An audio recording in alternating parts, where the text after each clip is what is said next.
Circuit 42 would like to thank Pop Culture Paradise, Toy Anxiety, the Spawn Point Gamers Lounge, and Dragon's Lair San Antonio. Hey everybody, and welcome to the Animation Power Hour. It sounds like something you'd watch on Saturday mornings in the 90s, doesn't it? I'm Ian McIntosh, and I am here with my co-host, Daniel Williams. He's fat. I mean, he's a nice person. And my co-host is named after a computer company. It's great. But it's spelled differently. Or is it Macintosh? Yeah, but you work for it. That means you work for me. I don't work for you. You work for me. No, I don't pay you. Anyways, welcome to the Animation Power Hour. I'm wearing pants, baby. We are going to be starting to discuss cartoons Do from we- all the decades. Do we need to wear pants to record a podcast? I'm not wearing any pants. Calm down. Da da da! So, yeah, we're going to start our first inaugural podcast. Yes, that's the word of the day, inaugural. Inaugural! Woo! With a look back at Marvel TV shows of the 90s, when Marvel finally got their shit together when it came to animation. So we're going to talk about Pride of the X-Men? X-Men, X-Men, save you the day, save you the day. X-Men, X-Men, fighting your way. No, shove, no! But Wolverine was Australian, and Nightcrawler was a creepy pedophile. I'm not even kidding. This is an actual thing. Have you seen this? No. I was hoping we would discuss that. We will mention Pride of the X-Men briefly.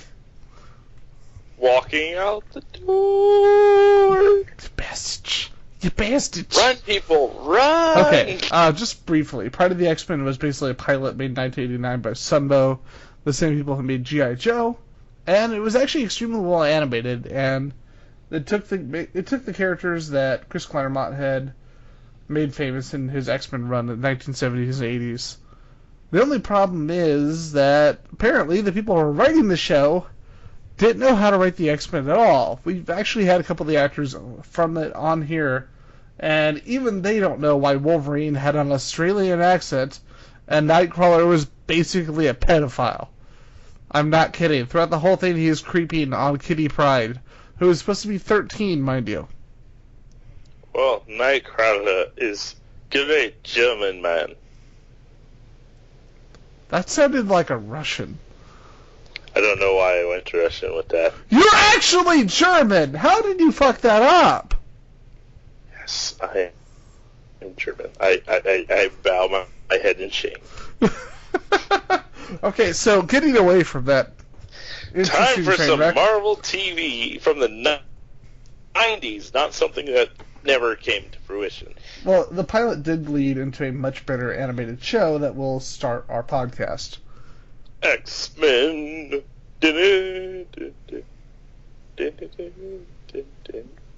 I'm so excited.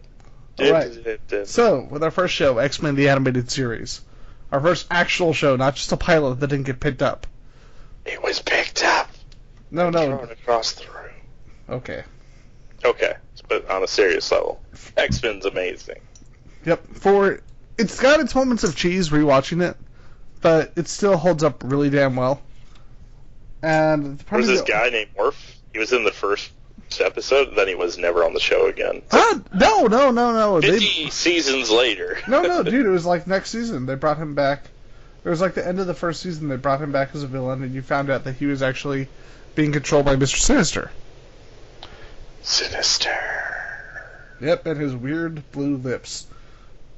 Lipstick that would not be featured on But he loved the Clone Saga.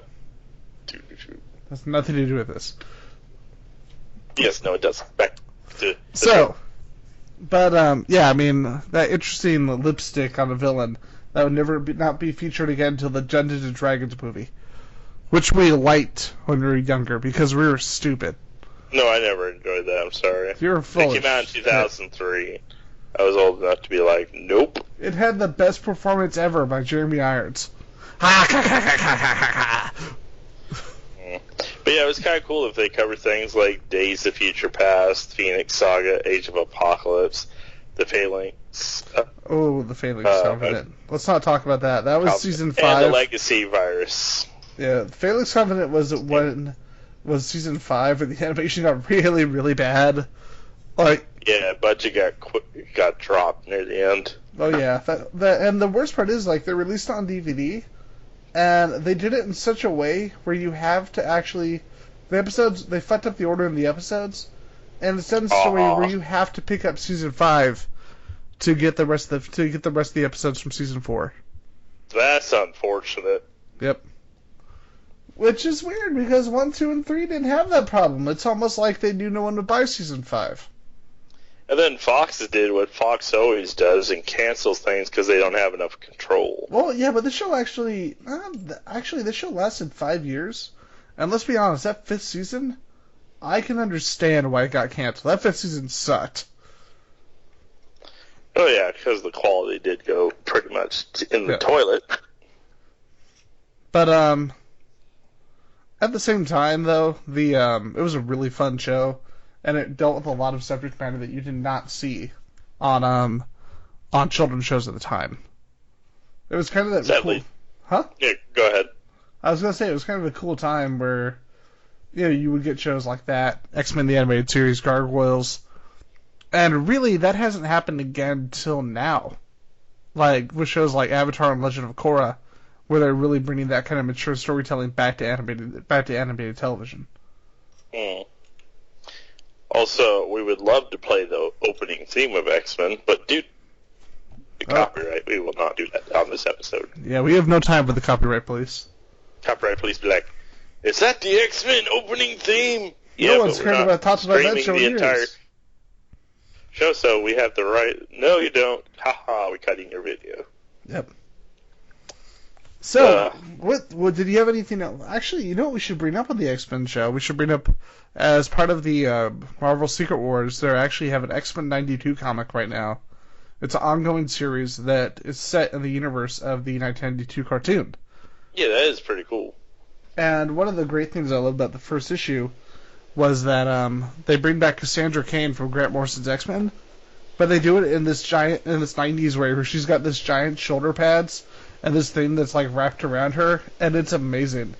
And like you have Baron Von Kelly instead of Senator Kelly, who runs in and he's riding a chariot, being guided by the werewolves from Excalibur.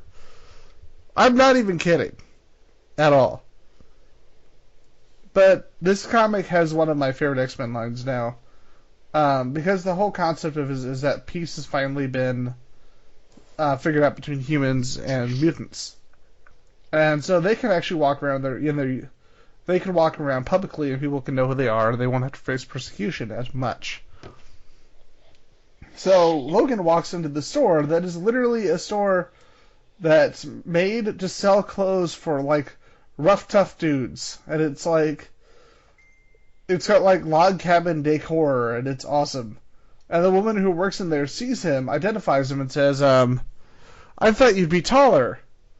And what does he say? So did I.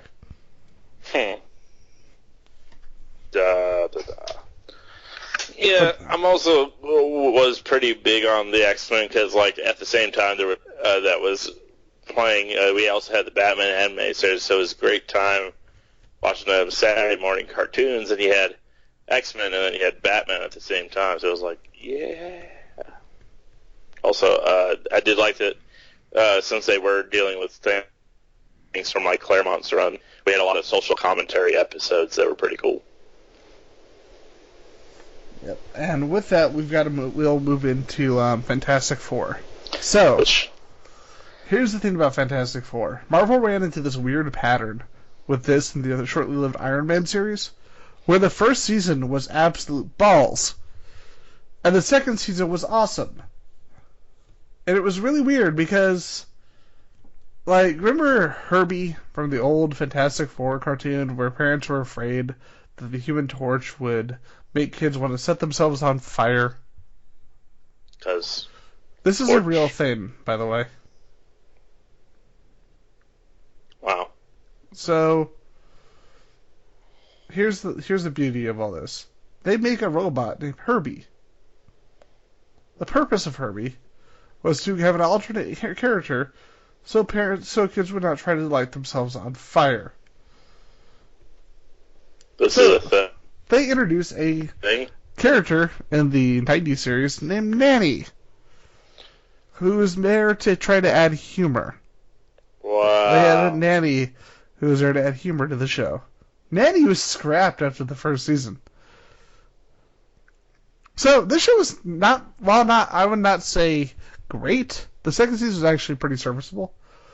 But the most memorable part, they're facing off, I believe it's Galacticus, and Ghost Rider shows up out of nowhere, does a penance stare, which, as you know, is basically straight up murder, at Galacticus. Galacticus dies, and Human Torch and Ghost Rider leaves. And it's one of the greatest scenes ever, because he probably straight up murdered Galacticus, and they just don't talk about it. That's great. It's like, Ghost Rider, thank God you're here. Because Satan. So, with that, have you ever seen Iron Man? I've seen bits and pieces of Iron Man. Yeah, Iron Man was the one I didn't watch till like years later. And it kind of follows that same idea. Because here's the problem. With Fantastic Four, Iron Man, and Incredible Hulk, they basically put them together as a little trio on the air. And Iron Man was another one, like Fantastic Four, where the first season was just really, really bad. And really shitty. And it got awesome in the second season. But the problem is, kids are pretty fickle. And if you don't give them that great first season, you're fucked. And so, Iron Man and Fantastic Four had great second seasons, shitty first seasons. I even tell people, buy the DVD, watch the second season, or watch the first episode of the first season for both shows, and then just skip right to the second season. And with that, we come to Spider-Man. Spider-Man, much better shows. Spider-Man was fucking great. Yes, they actually pretty good job with Spider-Man, and we had a lot of the main villains of Spider-Man show up throughout the years as well. And even Stan Lee showed up for a whole minute. Oh yeah, I love the crossovers. Like the fact that you had freaking Morbius in there. Like, who would have thought Morbius, a living vampire, would ever be featured in a kid's show? Sure, he didn't drink people's blood, he drained their light, basically drained their energy, but he was straight up murdering people. He was a vampire in a children's show. And he was basically killing people. And that's awesome. So this one, unlike the last one, was canceled not due to ratings, but due to negotiation breakdowns. Yeah. The one thing that really stood out is really poor the show. Remember when they tried to do the CGI scenes of him wiping through the city? Oh yeah. And it was awful. That was like near the end of the show, wasn't it? Oh no, that was at the beginning. Oh yeah, that's right. And the weird part is they were hyping it up. They said, we're going to make this 3D city, it's going to look great. And then you look at it, it's like, oh, I guess this look good to somebody. This makes Reboot, like the old Reboot, not the later Toonami stuff, look not outdated in comparison. Yeah, it's definitely a product of the 90s, but at the same time, it had a lot of good stories. Oh yeah, and I love that the fact that they dealt with a lot of stuff that was even really recent, like when they had no Mutant Agenda and brought Beast in. That was really cool. Oh, we forgot to mention, like in the last one of the few shiny things about the last season of X-Men is that you actually get a crossover with Spider-Man. No, Captain America. Oh yeah, that's right. But now here's the thing: Spider-Man fixed the problem that Captain America had, that X-Men had. And X-Men's major weakness was that they would bring in characters who were key characters from the comic book, and then they'd be like, here I am, let me talk about my story, there I go, and they just never came back. Like, it was such a tease, because you would have, like, Colossus and Nightcrawler and everything, and then they're just gone. And you gotta oh shit, we forgot to touch on that beautiful episode where Wolverine finds Jesus. Oh, God. And it's such a good episode till then, because it's really fairly spot on to Nightcrawler's origin. And then at the end, Wolverine finds Jesus. It's kind of like when they found God on Star Trek. Ugh. You know what the worst part about that? I'm going to touch on this briefly. That actually was after Shatner's wife passed away. He wrote that movie because he was worried. You know, he was worried. He thought that because of his his religion, that somehow this would actually hurt his wife, and he was dealing with a lot of stuff. And that movie was basically meant to help him. And the idea was that Kirk actually was going to meet God and did communicate with God. And what did Paramount do? Oh, that's too touchy. That might be controversial. Let's turn God into a killer space alien. That will be much less controversial. Yup. Studio thinking. Studio mindset. It's amazing. Listen to the commentary for Star Trek V. I mean, if you ever get the chance. It is depressing when you realize what that movie was and what it became. Do we even want to talk about Ultra Force? Well, actually, I want to touch on something really briefly with Spider-Man before we move on and skip Ultra Force. Ultra Force sucks. Because X-Men replacement Ultra Force? Oh, I actually have to give a little bit of history on Ultra Force so people can understand why this is technically a Marvel show. But with Spider-Man, unlike X-Men, Spider-Man was strong throughout. And when you got to the last episode, it was really cool because there was a character that Stan Lee had invented named Madam Web. Madam Web was actually based off of his wife.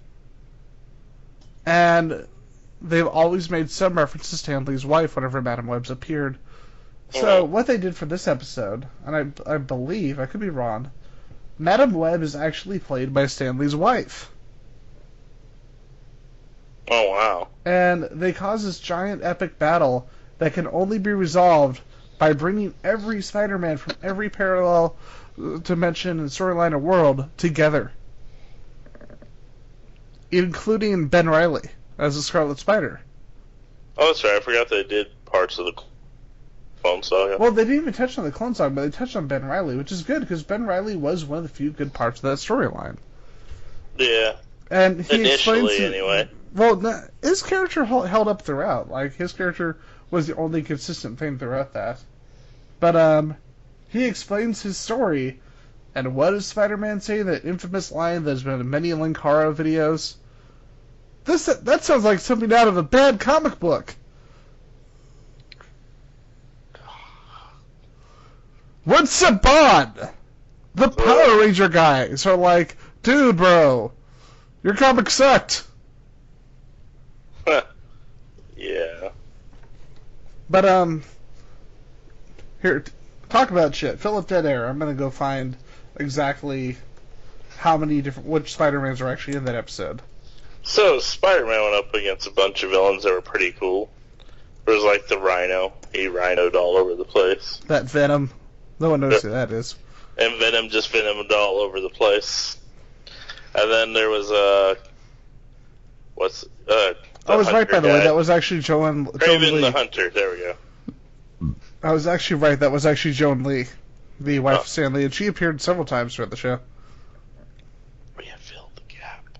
You're welcome. One second. Caused by this product carnage. Oh my god, do you know what the episode was called? What? I Really Hate Clones. Wow, that's awesome. Yeah, because people don't realize, like, people that didn't grow up on it don't really realize how much that kind of fucked up Marvel. And that along with a couple other bad decisions led to their bankruptcy at the time. And say what you will about Quesada, he got them out of bankruptcy. Well, that and selling to Disney. No, dude, they were out of bankruptcy long before they sold to Disney. Yeah. Okay, so unfortunately, I'm trying to find it, but I can't find the listing of the different Spider-Men. It's asking me if I want to watch it, and no, I do not want to watch the show right now, because the audio will be on there, and we'll get the show will get pulled, because TV.com. TV.com? TV.com, motherfucker! But, yeah, they did they brought in the Spider Armor, they brought in, the clone, and a couple other various Spider-Mans I think were mainly created for the show. It could be wrong. Although, you do have, when he tried to stop the Spider-Man powers, he ended up furthering the mutation. You actually have that where he has the 6 arms. But yeah, it was kind of a great way to wrap up the show. And I think as far as Marvel series, it's nice to see a show that had a solid beginning, middle, and end. Which can't be said the same for the next show. Ultra Force. Oh my god, Ultra Force. Let me explain.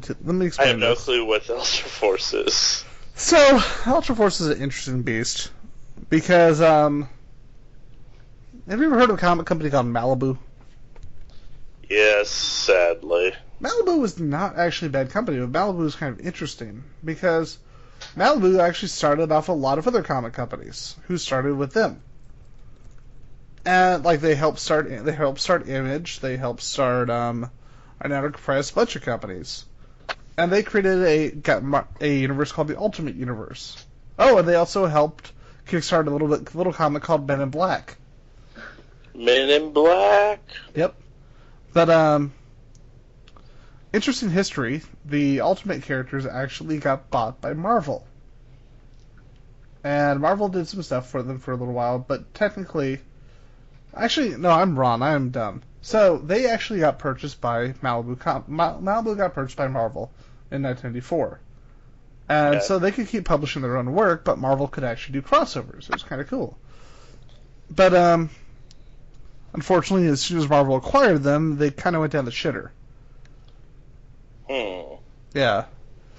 Like, I mean, they did some okay stuff, but, the Ultraverse was basically a comic line that they created. It really wasn't that bad, and they had people like Mike Barron. Mike W. Barr was on there. Terry Dodson was on there. They had a lot of actually really talented people. Comics were nothing to sneeze at, but it was kind of cool. But so Marvel took advantage of this. They were like, yeah, let's make some cartoons. And they released it at random ass time, really early in the morning on USA. With only 13 episodes. It bombed. It really bombed. I have no clue what the Ultra Force were, and nobody knew what the Ultra Force were, but they were trying to be somewhat like X-Men. Also, and then we come to Incredible Hulk. That's another one I probably have seen maybe 1 or 2 episodes of. The Incredible Hulk is frustrating. Basically, the whole first season was really dark and really depressing. Okay. And you could tell they had some good ideas. Like they split up the personality of the Hulk, like Peter David did. But the problem is they were doing stuff that was honestly too dark for a TV show for kids. And it was nothing like X-Men. It was nothing like Spider-Man. It was completely different. But it was really cool. The problem is it wasn't really a show for children at all. But the first season is worth watching. It's really interesting, and they took a lot from Peter David's Hulk run, which is considered still the best run of the comic book. And then the second season happened. And it was completely retooled by Saban.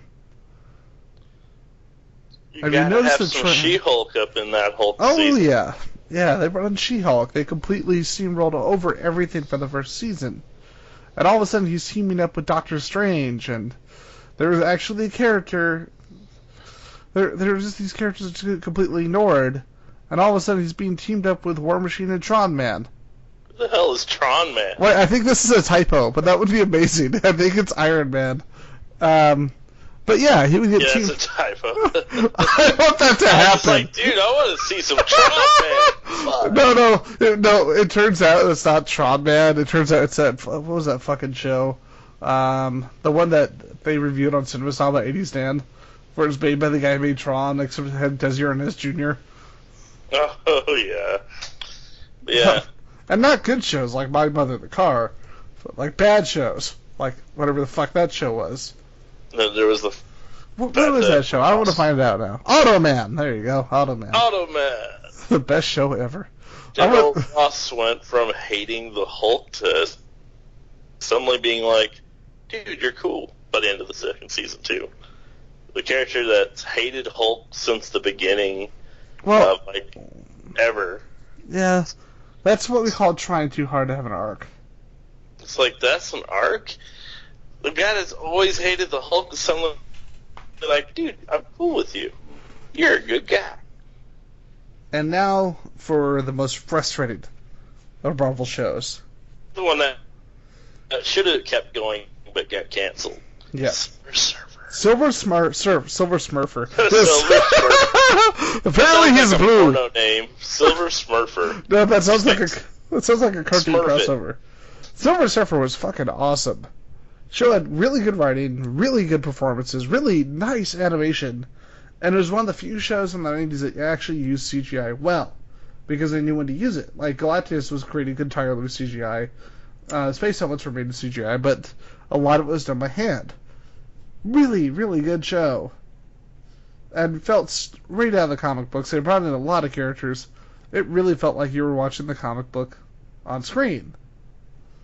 And what happens? They cancel it. And the sad thing is, it's not because of ratings. It's not because of anything. Apparently Marvel finally got tired of Saban. And there became this giant fight between Marvel and Saban that led to the show being canceled. Saban, we're tired of your shit. And Fuck it, we're canceling your show. No! Says all the fans of the world. you remember Batman Beyond? And how awesome Batman Beyond was? I love Batman Beyond. Now imagine Batman Beyond with Spider-Man. Reasonably, we would assume it's Spider-Man 2099, right? So you get a pretty cool show. Another comic, Yeah, I can see that. cartoon based off of Peter David show. Right. Instead, they ignore that entirely and make a show called Spider-Man Unlimited, where he's sent into the future fighting Carnage, and now he has to fight futuristic spider villains, and it's lame, and on at 7 in the morning on weekdays. But Spider-Man Unlimited on Fox Kids. This show was so poorly timed and so rarely put out that it took them 2 years to do one season. That and Pokemon killed the show. Oh yeah, but this show was a Digimon. piece. Yeah, but Digimon is actually a decent show. This show was just a piece of shit. Yeah, Spider-Man Unlimited is fucking awful, and it's just ugly. It's like you could have just done Spider-Man 2099. They didn't want to. Yeah. It's like they wanted the show to fail or something.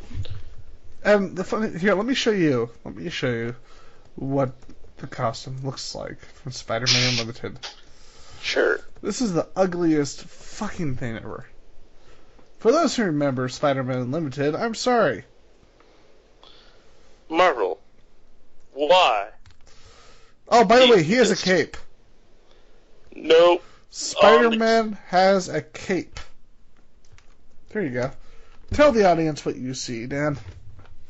Let's see. Let me play my description game that is so famous on my other shows. Those are great. Oh, by the way, Venom actually looks kind of awesome. I'm not gonna lie. Alright. I'm gonna go for the picture where it shows with his wingspan or spider span or whatever the fuck you want to call it. Cape. Okay, so we got Spider-Man, right? Everybody knows what Spider-Man looks like. Quick thing well, before we're this. Gonna change that entire Dan, concept. Quick thing before this. The first episode is set in the modern day, and it feels like a really good Spider-Man show. That's the biggest cock tease of the show. That's horrible. Yeah. So, as I was trying to describe, remember everything you loved about Spider-Man? You know how he looked, etc.? Throw that shit out the window. Fuck that. Because apparently Spider-Man's got a giant fucking spider on his chest. And a blue outfit thing. Spandex is great, I guess. I'm not even sure what the fuck's going on with his legs. It looks like he has, like, cockroaches attached to his legs or something, because, like, he's got these, like, mandible-looking thing going on. Fucking spiderweb cape. Yeah, because Superman? I don't know. Fuck me. I don't even want to know what the fuck's going on with those gloves.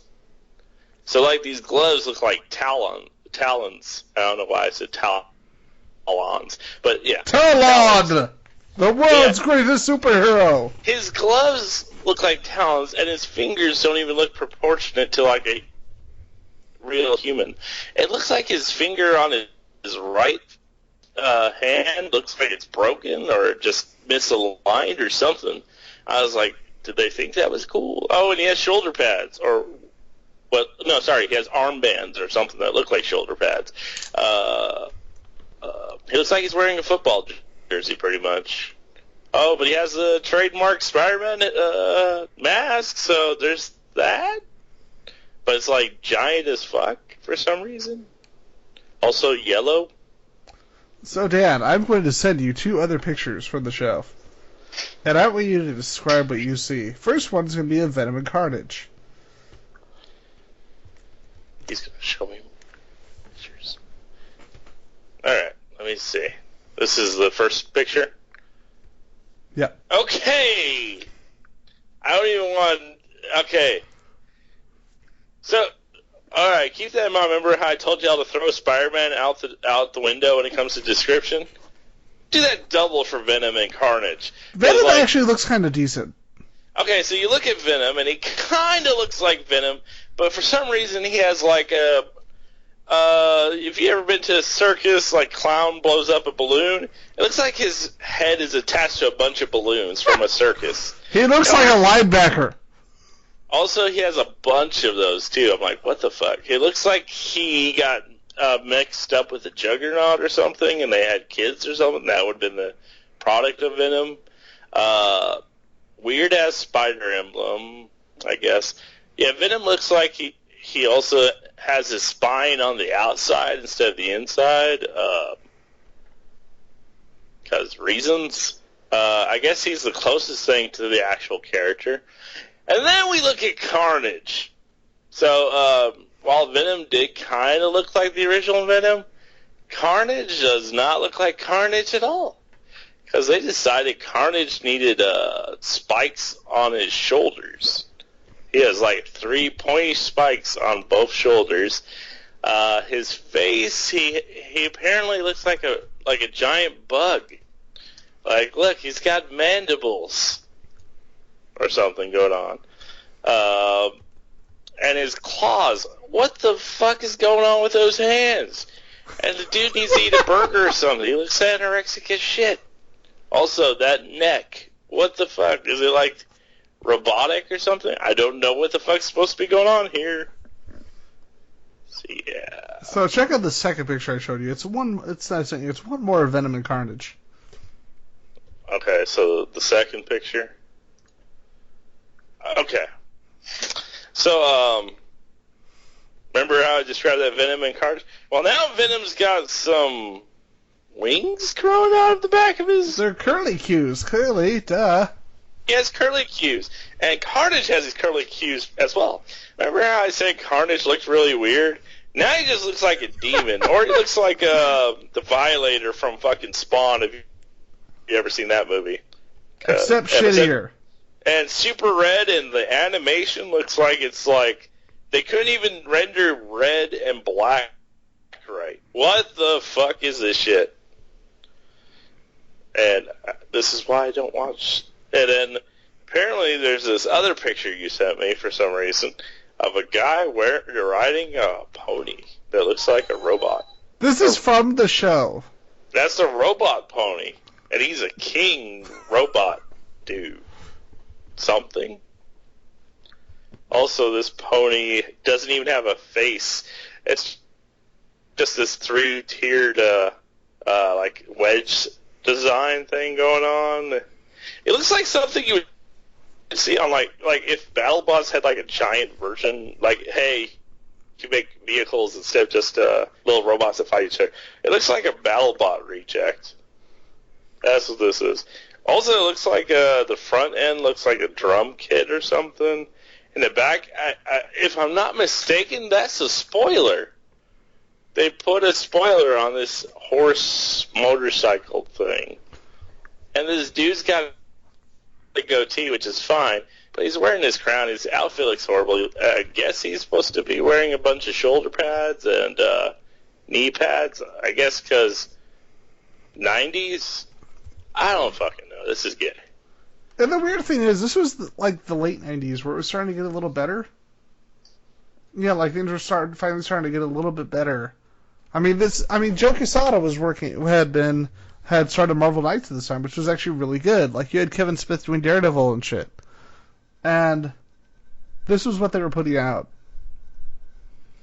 This is amazing. Yeah, amazingly bad. Alright, where were we? Okay, so before we move on, last thing on this show, before we move on to our last series, there is a part in here where Spider-Man fights a werewolf. Wow. Spider-Man fights a werewolf in this show. Because reasons. Okay, so with that, we are going to move on to Avengers United They Stand. Hey, a show I never fucking heard of because problem with Avengers United They obscure Stand. as shit. For some reason, they decided to go more off the West Coast Avengers. And I like the West Coast Avengers. It's a great comic book. But let's look up, because you know how recent Avengers cartoons have been really good. Like the ones that Disney's been showing have been really, really good, really impressive, very well written, actually written by comic book creators. Let's bring up the Avengers United They Stand characters. And just so you could know, who you have in the show. These are their big names. Wasp, Wonder Man, Tigra, Hawkeye, Scarlet Witch, Iron Man once. Oh wait, no. The other characters were in an episode of Iron Man. Ant-Man, the Falcon, and the Vision. Interesting. Captain America and Iron Man made guest appearances in one episode. And Thor never showed up outside the opening titles. It just sounds like they were trying to build some ratings. Like, hey, Captain America! And it's so sad, because these are all decent characters. Even Wonder Man could be a decent character when Peter David's writing him. But why would you make an Avengers show and then not even have any of the heavy hitters actually on the team? Or at least at the time. Like, a group like this in the show may actually do well, but you have to have one big heavy hitter. Yep. Somehow, Saban was still allowed to do these shows. Like, this and Spider-Man Unlimited were made up by Saban even after the whole controversy with Silver Surfer. They couldn't even get Stan Lee to do the narration. His name is George Johnson. He has a Johnson. Ha ha ha ha. Ha ha ha ha. That's the joke. Not joke. But yeah, I don't know. I have nothing to add. This show is absolute garbage. I didn't know this show even existed until you showed me this. And that picture of that, I guess, the bird lady jumping out. No, that's supposed to be Tigra. Yeah. Bird lady with tail. Let me show you what Tigra looks like in the comic. She looks like a bird. No, she So doesn't she's at all. like a bird. Okay. So, I'm going to show you Tigra in the comics. I'm not going to lie, this is a character who is never going to be able to appear on a TV show without some kind of change. Because that's Tigra's costume. Nothing wrong with some bikini top. No, her whole costume is a bikini. Oh. And so, they could have made some kind of change to it, But the funny thing is, let me show you. They went with the bikini top. But the weird thing is, they didn't really change the bikini top. That's the weird part. They didn't change the bikini design at all. But what they did, for some reason or another, you know how she just has the red hair on her, God, it's hard to look this up without getting a bunch of fucking creepy furry pictures. Fucking internet, really? Welcome to the internet, my friend. Well, just look at that picture. Yeah, where the one in front of you, where they put like the one for the cartoon on that clip, where it's got the random fucking fur on her hands for no reason, and her bathing suit that just looks like it was made of clothes that she took from a homeless man she killed. Like, it looks like tattered pieces of cloth. They didn't even bother to change the costume or get a little more like TV safe. Wow. They just said fuck it. Oh, and so I'm gonna let you describe Hawkeye's costume. Sure. Because that's a costume. Let me The see 90s this costume. vomited all over this. Okay. Holy shit, am I describing that? Yeah, the 90s just vomited all over this costume. So, 90s, you gotta love it, and as bad as things are. Let's look at all the tropes and awesomeness in this costume. First of all, he has a giant arrow that is loaded, that also attaches to his quiver that apparently has rockets or like guns on it. I'm trying to figure out what those are supposed to be. It kind of looks like a ship or like a plane or something. This giant arrow that looks like a nuclear warhead or something is attached to it. His costume. My God, I got to talk about the costume. So the color palette they chose, since apparently they were like, let's go for the rainbow, because first of all, his costume's purple, which, that's normal for Hawkeye. But then he has robotic leg attachments on it, and the insignia for the Avengers. I guess that's what it's supposed to look like. I'm not sure, but it looks like something from like Pirates of Dark Water. Just to make it a little bit different, we're clear that this is Hawkeye, even though everything else is purple. On his forehead, the letter H is emblazoned in red. Oh, describe his stupid hair costume, his stupid hair helmet. His hair of the mullet persuasion. No, how they did that weird 90s thing where the hair has to be sticking out. The thing that only Cyclops pulled off well. Yeah, they did the 90s thing. It's like, so instead of, giving a full, mask cover for his hair, like, nope, his hair is going to stick out of the mask, because, that's so totally 90s cool.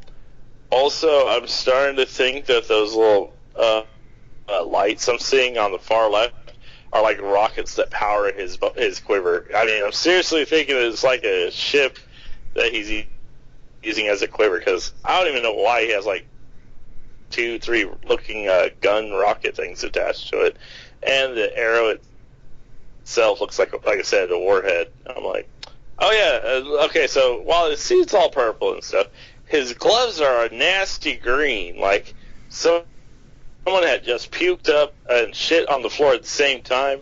They combined the two, and they were like, you know what? Let's make a glove out of that. That's his gloves, people. That's his fucking gloves. Hawkeye, everybody. You know what the worst part of all this is? The rest of the costumes really weren't that bad. I'd say the only negative really is that the Wasp and Ant-Man, for some reason, they look like something out of Kamen Rider. Like, look at them. Like, they look kind of wonky, but overall their costumes don't really look that awful. And everyone else got away okay. Except Hawkeye. Fuck. Yes, because Hawkeye. No. Okay, yeah, the rest of them look decent, even though Vision looks fucking weird. With But at least his color scheme that matches. flat head thing going. The bird guy in the back looks kind of bad. Well, dude, that's just I Falcon. think that's the Falcon. Yeah, the Falcon looks pretty bad. But I'm saying compared to Hawkeye, Who just stands out so much in this picture. Also, apparently, Scarlet Witch doesn't have eyeballs. Well, that's just because this is a really small image we're looking at. I could not find a large, like, that just tells you so much. I could not find a decent sized image from the show. And who the fuck is the guy in the front? That is Ant-Man. Okay, so Ant-Man's outfit looks like mandibles. Well, that kind of makes sense in a way, because Ant-Man. But, it looks like a reject for a Metroid game. no, it looked like a Kamen Rider character. Not a good Kamen Rider character. So, is that the Wasp in the back? Yeah, who also looks like a Kamen Rider character. But here's the thing. I like the fact that since Hank Pym and her have always been in a relationship, that they give them similar looking costumes. That's actually kind of cool. Hank Pym, he did fucked up things. Not in the Ultimate Universe, yeah. But the funny thing is, he's such a terrible character. There was one panel from the 70s that was taken out of context. Yeah, I'm not even kidding. Like, in the Ultimate Universe, he's a fucking monster, but that's not canon at all. That's not part of the main Marvel Universe. Oh, on a side note, since we're talking about Marvel's going to be releasing a new Netflix show every 6 months. New episodes. No, it's a new show every 6 months. Okay, well, either way, I'm pretty excited about that. By the way, better close-up of Ant-Man. His costume is honestly not that bad, and I can kind of see what they're going for. And Falcon's costume, when you actually see it, really not that bad. It really just seems like if anyone suffered, it was Hawkeye. Because at least they stuck with the original colors for Falcon, and the red and white actually kind of works. Hawkeye's costume was like, fuck it. Here's some shit. Let's put it together. Yep. Pretty much. So with that, let's bring part 1 of our show to a close. Yes. Next part of the show will cover the DC comic cartoons of the 90s. Stuff like Batman the Animated Series, Superman the Animated Series, stuff like that. Justice League. So stay tuned for more cartoons. And then we'll get into the 2000s where we talk about the best Batman cartoon, the Batman. The Animation Power Hour. The Animation Power Hour. Somehow that name is being used. The Animation Power Hour. Where are my pants?